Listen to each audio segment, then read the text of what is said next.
Something I often say to clients is, do you want to lose weight or do you want to heal your food relationship? And of course, the answer is normally I want both. Of course we do.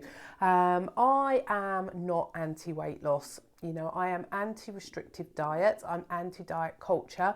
I have lived my life for over 30 years consumed by that desire to be thinner, for my body to look a different way, driven by constant yo-yo dieting, either on a diet, off a diet, and all that goes with that. And it's only really been in the last 6 years where I have really woken up to just how much diets and diet culture were actually perpetuating and feeding this guilt and shame cycle. And of course, my weight up and down as a result of that. So, how do you lose weight without restrictive dieting? Now, for me, I think there's a part of work, a bit of work that needs to be done before we move into that phase of starting to think about a more healthy approach to losing to losing weight. And that is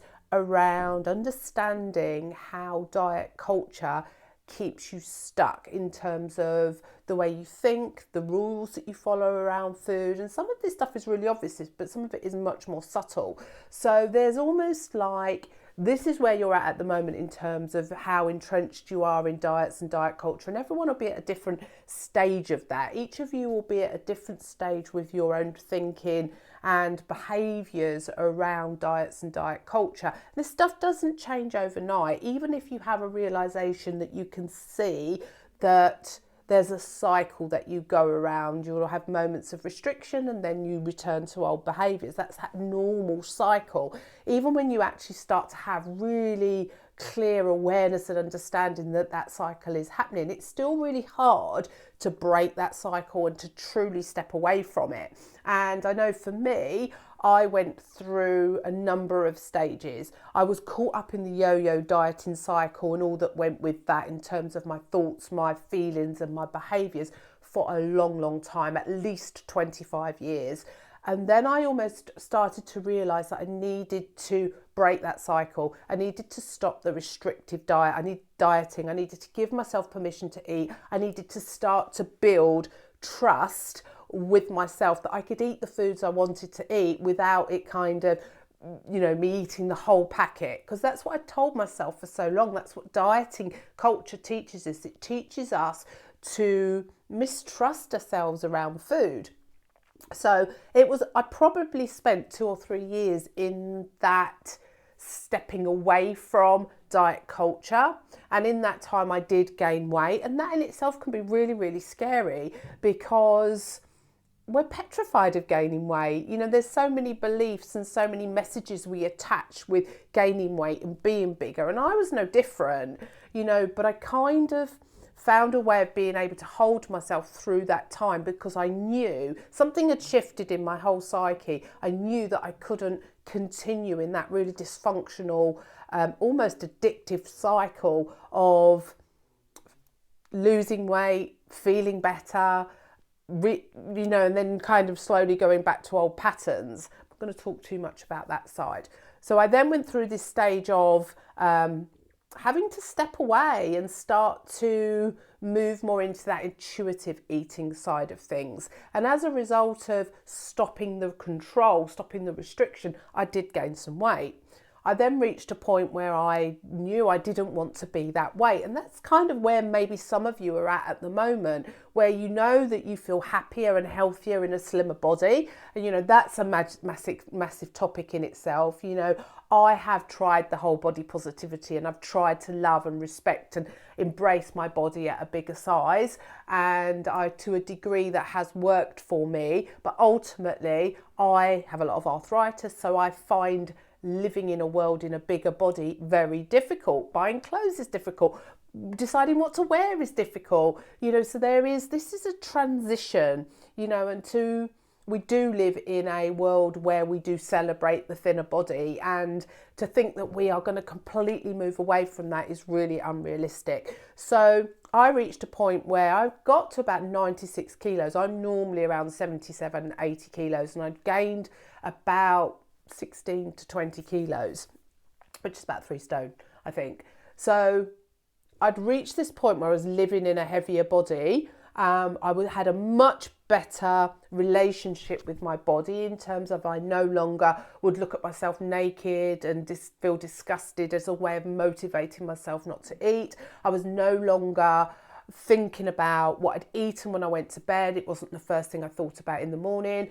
I was very much starting to eat more to my hunger. I was not restricting any food groups. So I'd made huge progress in terms of letting go of diets and diet culture. But I had gained weight. And so, sorry, a message came through there, got distracted. But I had gained weight and I didn't want to live in that heavier weight, but I no longer despised myself at that weight. And I think that was a big shift for me. And I think that is when we start to look at restrictive diets and losing weight from a wellness perspective, this is the difference. My drivers in the past, when I went onto a restrictive diet, were always driven by me seeing a photo of myself or comparing myself to somebody. It always came from a really dysfunctional, toxic, hating myself in some way place. So it came from a place of fear and disgust. And so you can see how when you are in that place, you want things to change and you want them to change quite quickly. And this is what often drives the behaviour to do something very restrictive and very strict. So it's really easy to see what drives those unhealthy patterns. So I think it was back in 2000, I got to that point where I was heavier. I know that I needed to do something about it, but I knew that going back into that old restriction pattern was no longer an option for me. It just felt very different. And that in itself was a little bit scary because I kind of was in this place where I felt the most secure emotionally and mentally because I'd done so much work on myself, but I didn't really know how to start to lose weight in a way that wasn't reducing or cutting out carbs, cutting out sugar, the typical slimming world, or which had been predominantly the thing I had done. So had very much been involved reducing calories and upping exercise, that whole eat less and move more approach to weight loss. So my next phase, if you like, the last 3 years have been about me developing a wellness plan that focuses on me in my entirety, because weight loss is not just a physical thing, okay, albeit diets really focus on it from the eat less and move more perspective, but we have an emotional attachment to food as well. So we have to take into account us as a whole person, not just the physical aspects of what it takes to lose weight. And this is where a lot of diets come unstuck, because we just focus on the eat less and exercise and we don't take into account the emotional attachment we have to food, which is why we kind of come a bit unstuck sort of on day 2 or 3 weeks in. We'll all have that point where we have a really stressful day and all of our good intentions go out of the window, and then we're back in that cycle of beating ourselves up and trying to get back into those rigid rules again, which is really hard to do. So I was in a place where I knew I needed to create a wellness plan that worked for me, of which how I ate, what I ate, why I ate was part of that overall plan. So this is kind of why, my If Diets Don't Work program is all about focusing on those 4 key pillars. Food, but not from a restriction perspective, more from a, how you eat, what you eat, how much you're eating. I'll talk a bit more about that in a moment. So we're looking at food, movement, mindset and self-care. And the more you can work on all 4 of those aspects of self, that is going to build you a holistic wellness plan, of which food is part of that. So Julie asked the question, how do I lose weight without following the usual restriction? Because that just kicks off that cycle, doesn't it? So firstly, Julie, is about creating a plan that works for you. Ultimately, there is only one way you can lose weight, and is about reducing calories and moving more, but it's how you do that. So for me, part of my learning over the last 3 years is to really look at how I eat. And diet culture really teaches us to ignore our hunger cues. And I know this is something we have been working on anyway, Julie, but it is about deciding what works best for you.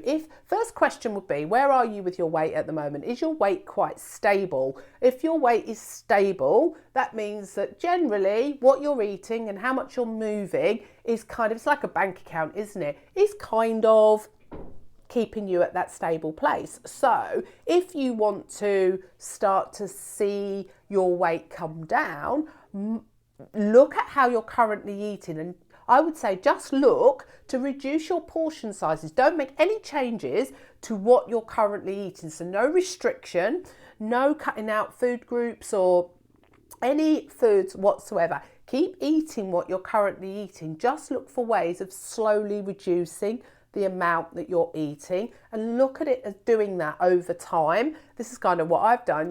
One of the things I learned was I'm having that massive meal in the evening and then sitting in front of the telly.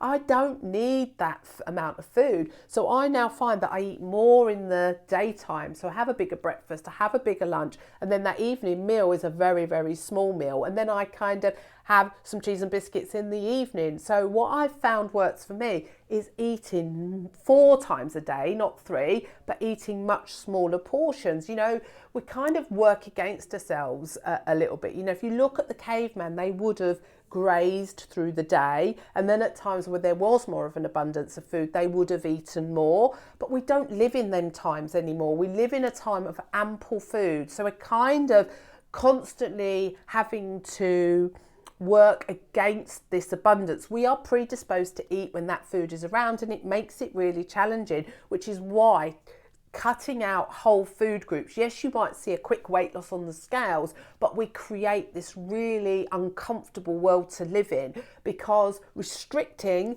in a world of abundance kind of just makes us feel seen off. It's like our inner child is at a birthday party and we're not allowed to eat the cake, and that is never going to work. So this is where I would start in terms of how do you start to lose weight, but not in the typical restriction. I would first of all look at how you're eating and look for ways. If your weight is fairly stable at the moment, that is an indication that what you're eating at the moment is kind of keeping you in balance. And if you want to just start to see your weight come down, look for ways in which you can just slowly make your portion sizes slightly smaller or change the dynamic on your plate. Cut back on the carbs a little bit, have 1 less potato, more vegetables. So we got to take into account that weight loss is not just a physical thing, it's an emotional thing. So we have to keep both of those parts of us happy. So the part of us that wants to lose weight, but also the parts of us that are so sensitive to restriction. So it's a longer term game. So part of it is about letting go of that need to lose weight quickly. Think how many times you've gone onto a restrictive diet and you may have lost a stone or 2 stone, but then you've regained it. I know personally I've lost that same 2 stone so many times because I've done it in a way that wasn't sustainable. So look at your current eating plans. What small shifts can you make to your current eating plans that are going to just slightly see you slowly start to just cut back a little bit, and then review that each week. I'm not a big fan of the scales. When I started to lose this weight this time, I didn't weigh myself. It was not about weight loss. It was about me building this wellness plan. And I started it in the September, and in the December I jumped on I put a skirt on, that had been really tight on me previously, and it was looser, so I knew that I was losing weight. And because it wasn't my primary goal, it wasn't something I was really focusing on. But then because I'd started to build and develop some really good wellness, like I was getting out walking every day, I was just focusing on this giving myself permission to eat, but eating less and really working to my own hunger. And that's an interesting, you're not going to get it right first time. All of this stuff takes time and practice. But then I noticed that what I was doing was actually working. So I then started to just give a little bit more attention to the food side of things. And that was when I really started to look at what works for me. It's so easy to just go along with the family. If there's challenges either way. If you live on your own, I know when I've been single, I've tended to live on bread or quick foods. I haven't tended to be somebody that has cooked for myself. Whereas now I'm in a relationship, the challenge for me was I love to cook. I show love through food. So that evening meal was always a bit of a thing. And, I definitely show love through food. That's what my mum, that was my whole upbringing. So I noticed that I was having these massive meals in the evening, which I really didn't need. So I slowly started to cut that back until now I eat off a small plate, but it's not, my inner child doesn't feel like she's being restricted because I give myself permission to eat the foods. I eat when I'm hungry. So when I notice that hunger, I do kind of check in with myself, but I will eat something. So I've reconditioned myself to eat in a very, very different way. And that's not been an overnight thing. This is something that's developed over time. So losing weight, wanting to lose weight, there is nothing wrong with that, but it's how you approach it. And it's the reasons why you want to lose weight as well. My reasons for losing weight always came from a place of not feeling enough, not feeling good enough, believing that I was more lovable, thinner, all of that stuff. And so I had to do some work around my relationship with my body, my relationship with diets, because I think they're really addictive. I think the process of dieting is very addictive as well. The getting on the scales and seeing them shift, it's like scaffolding, isn't it? It reinforces that we're okay. So all of that stuff has to be worked through. If diets make us feel safe, if we remove that, that's likely to then make us feel very unsafe. But it's an illusion, and we have to start to create a new way of trusting ourselves around food, trusting ourselves by not talking to ourselves in a certain way. So hopefully this is just a bit of me brain dumping really. Wanted to come on and just sort of share my experience a little bit really. This is something that we work on. So, if you are thinking about coming and working with me one-to-one, these 4 pillars are things that we work on. We work on the food aspect of stuff. And a big part of that is understanding how diet culture is keeping you stuck at the moment and how you can start to move forward from that. Movement, I hate the word exercise. The thought of going to the gym or anything like that, oh God, it has me running in the opposite direction. However, I know if I get up and I do my stretches and I walk early every day, that kind of keeps me in a good headspace mentally. I also offer walking therapy with my clients. I'm often out there walking and doing hour sessions there, and that for me is enough. I'm so over this desire to be super fit or toned or anything like that. That's just not for me. I gave up that one alongside giving up dieting all those years ago. Mindset, this is such a big part. The way we talk to ourselves, the way we get sucked into diet culture is so powerful. And the self-care side of things, developing that ultimate wellness plan for yourself, which isn't just about the doing things, it's also about doing less. It's about boundaries. It's about the way you speak to yourself. So it's a really great question. How do I lose weight without restrictive dieting? It's about looking at a much bigger picture, of which the food side of things is only a very, very small part of it. So thanks for watching.